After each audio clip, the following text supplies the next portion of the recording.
دانش رانیہ سے انتقام میں اور دولت کی لالچ میں اس قدر اندھا ہو چکا ہے کہ وہ خود سمجھ نہیں پا رہا کہ وہ کیا کر رہا ہے، کیا صحیح ہے اور کیا غلط ہے۔ اس وقت اس کی نظر میں جو غلط ہے وہ پوری طرح سے صحیح ہوا ہے۔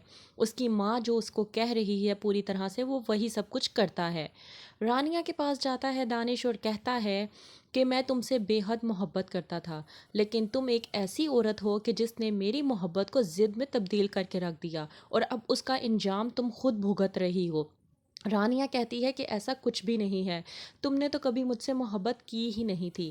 تمہاری شخصیت جس طرح سے مکمل نہیں ہے، ادھورا پن ہے تمہاری شخصیت میں، بالکل اسی طرح سے تمہاری محبت بھی ادھوری ہے۔ تمہاری محبت بھی بے معنی ہے اور تم بھی خود ایک خود غرض قسم کے انسان ہو جس کو اپنے علاوہ کچھ نظر نہیں آتا۔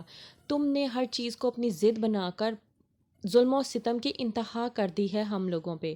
ہوتی ہے ساجدہ کی طبیعت خراب جس کی وجہ سے وہ ہو جاتی ہے بے ہوش۔ رانیہ ہوتی ہے اپنی ماں کو لے کر بے حد پریشان، لیکن یہاں پر نواب دانش اور اس کی نانی اڑا رہے ہوتے ہیں اس کا مذاق اور ہنس رہے ہوتے ہیں ساجدہ کی حالت پر۔ کیا کرے گی رانیہ، اب کس طرح سے بچائے گی اپنی ماں کو؟ دوسری طرف ثنا پوری طرح سے کوشش کر رہی ہے کہ حمزہ کو کسی نہ کسی طریقے سے اپنے قابو میں کر سکے، لیکن حمزہ وہ تو پہلے سے ہی طے کر چکا ہے کہ جب تک وہ رانیہ کی بے گناہی کو ثابت نہیں کرے گی وہ اس سے کوئی رشتہ نہیں رکھے گا۔